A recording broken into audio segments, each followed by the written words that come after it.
Back. Wow, it has been almost 3 months since I posted my last video, and that is due to having several projects at the same time, and none of them is really finished by now. But you will see shortly different projects. That's pretty much also the reason why my shop is pretty messy and I don't have a lot of room to work right now. But with Christmas coming up, I figured I'm posting a short video of a pretty cool project that doesn't need a lot of tools. And that is done within maybe 2 hours, and you'll probably enjoy watching. Everything I used for that was a circular saw, router, a set of clamps, a handheld drill, a drill bit, actually it's a 30mm Forster bore, a circle cutting jig that served as a, well, let's call it a temporary router table since I don't have one, the 30mm copy ring, 2 screws, a 1-inch round bit, and a 1-inch round over bit. In addition, I needed a couple small pieces of board and 2 pieces of MDF as a template. Now if you're wondering what this is going to be, here's the answer. It is going to be a color Sudoku game. Actually, I've seen it on YouTube on Marbles the Brain Store, and they got pretty cool toys there. But occasionally they don't ship to Germany, so I'm stuck with making it my own. And in the end, I figured out that I can do it for about the same price that it would have costed shipping this thing over from the United States. So let's get started. The first jig is a 3mm MDF board that I got for making the 81 holes of the Sudoku game to accommodate the copy ring. Well, when I bought the sheet, I figured that this ring would go in, and as you can see, it's a lot thicker than 3mm, so I had to build a custom edition, so so the router will fit in. Of course, I used the drill press to put the 81 holes in, except the very middle hole that I couldn't reach are done with the drill press. But I found out that you can achieve pretty much the same precision with a handheld drill, so if you don't have a drill press, you're fine. The distances between the holes are 15mm, except between those sections, so you know, like the 9 sections of the Sudoku game.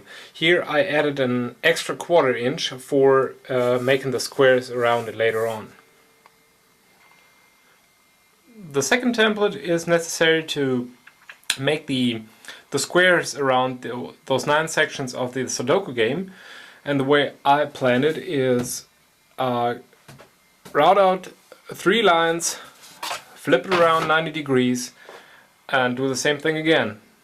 A round ball and get paint around the ball equally.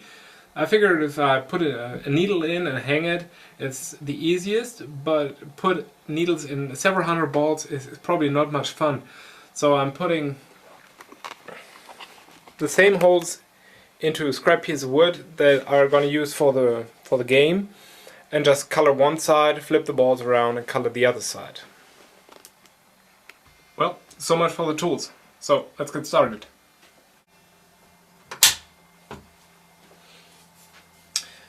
When I put the template over top, it sticks out, so that's why we're attaching this additional piece of wood.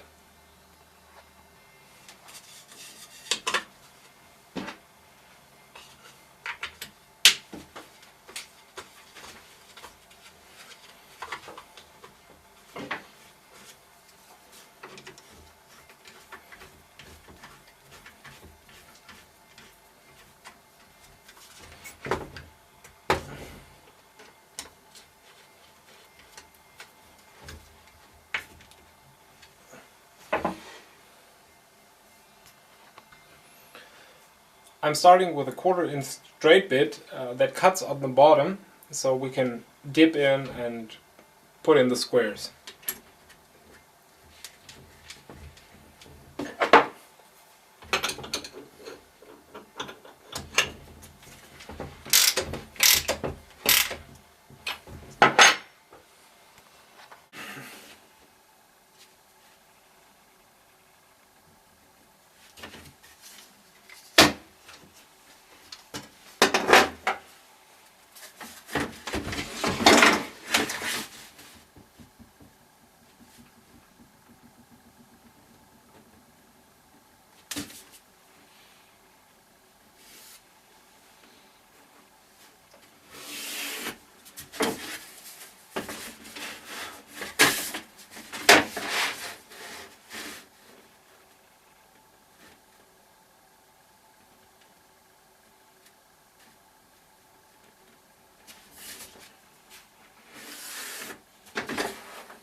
And this way we have a method of orientating our templates. Through that center hole you can see if the template is aligned perfectly. The side holes also provide that view, and of course on the middle lines of the template.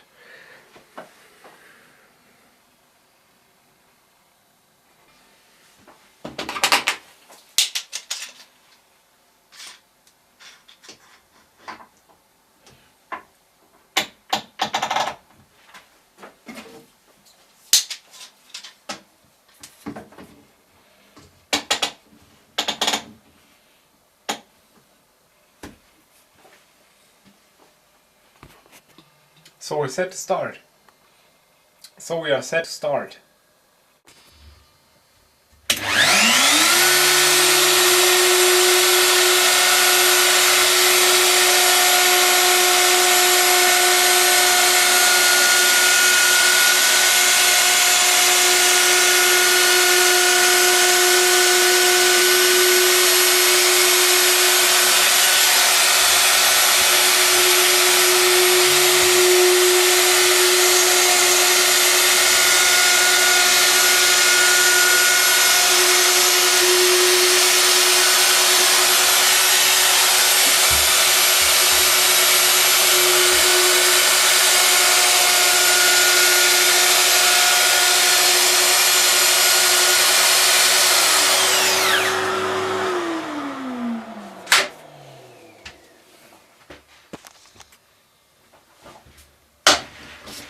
So I flip the template around 90 degrees.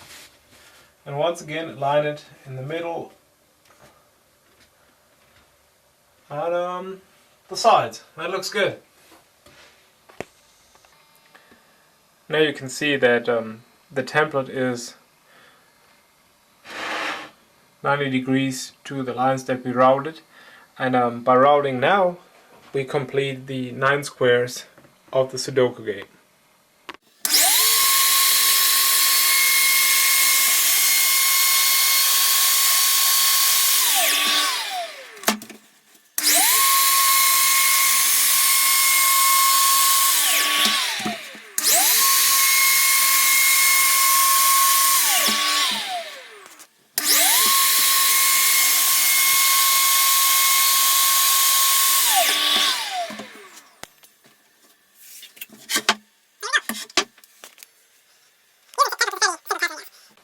But figuring out where the holes need to go and how long the slots have to be was, yeah, that was a little bit tricky, and I got my brain going. So now I'm just putting the second template on and align it just like I did the first one.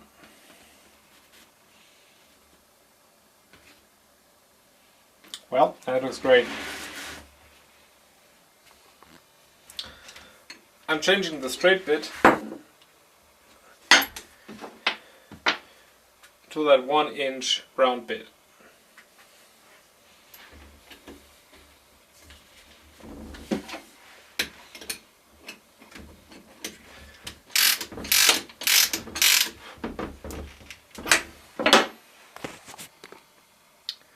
I set the depth stop to approximately a 1/4 inch.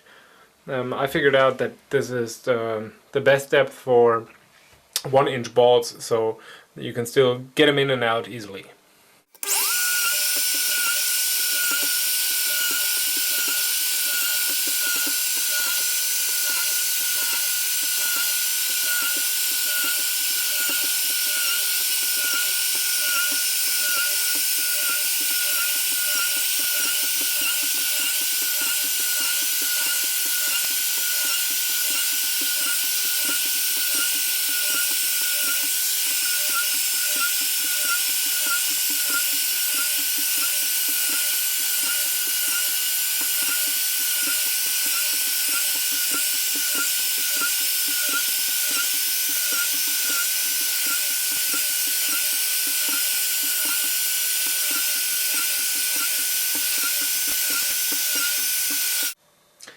I did a couple test runs in the beginning and colored a couple balls, so you get an idea of what this is going to look like.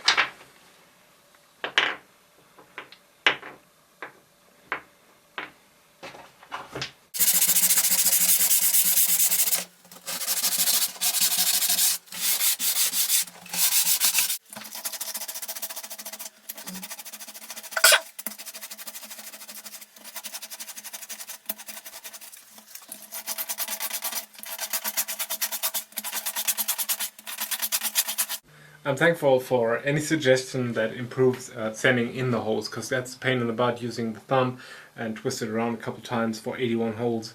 And in fact, in my case, 5 games.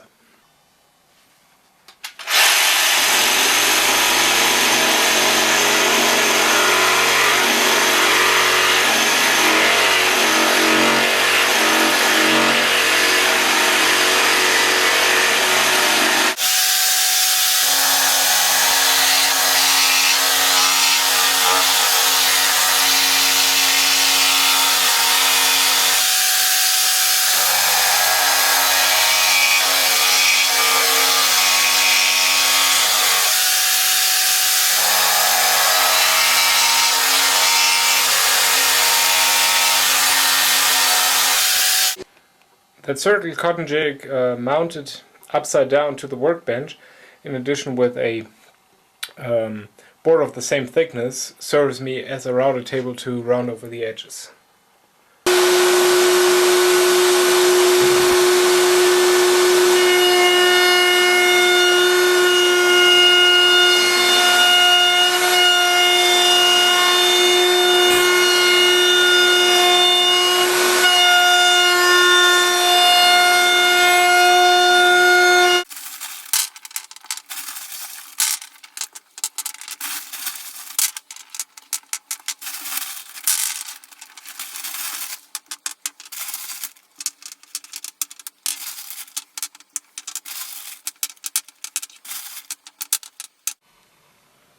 So this is what it's going to look like, and I guess we can start now by coloring the balls.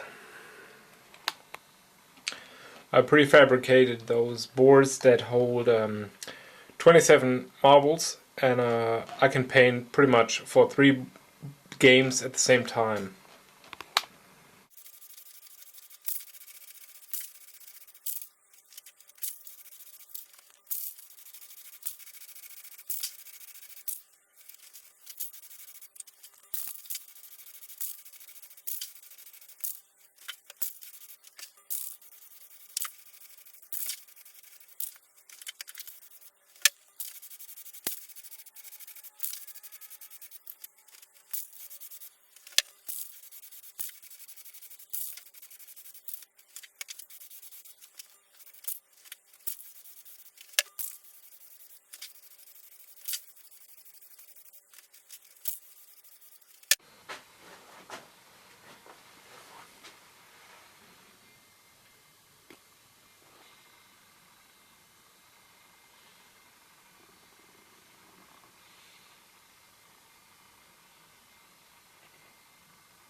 It's 8:30 p.m. I just give the neighbors a break and let the paint dry and finish tomorrow morning.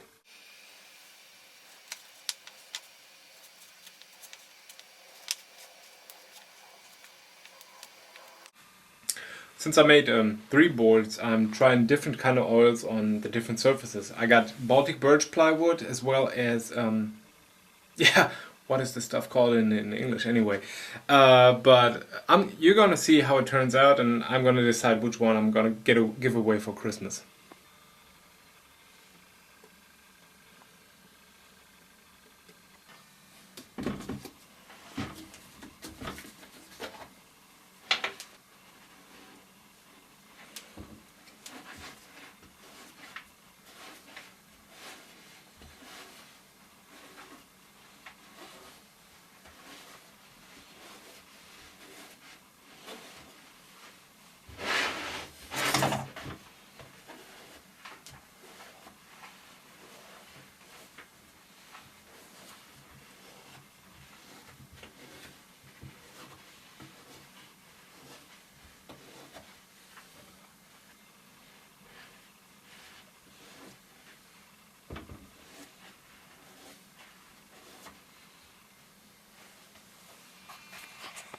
Well, it just came to my mind that using dark stain is a benefit if you have some burn marks from the router bit. It covers them up pretty well, so it's probably a good option to go with the dark stain. So here's the first finished board. We got 2 more coming up.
I'm just wiping off the excess and using the same towel to buff it up a little.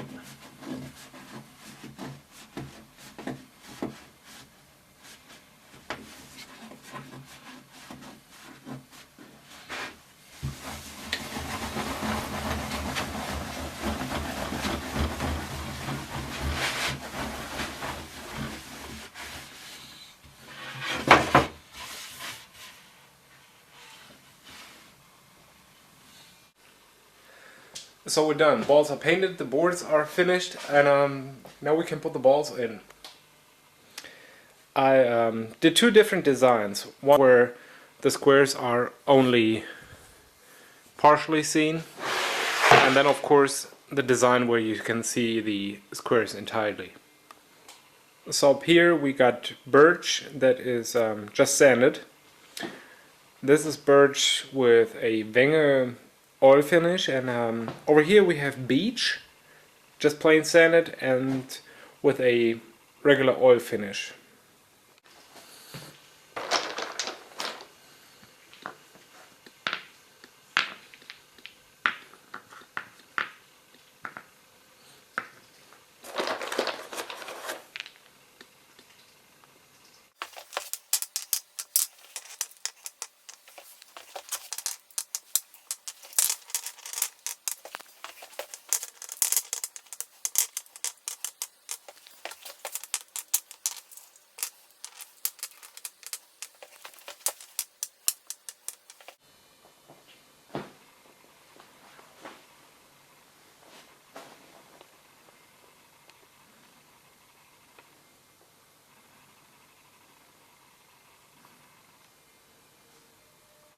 So after 3 months we got another project finished, and there will be more coming up since I've been working on several other projects at the same time.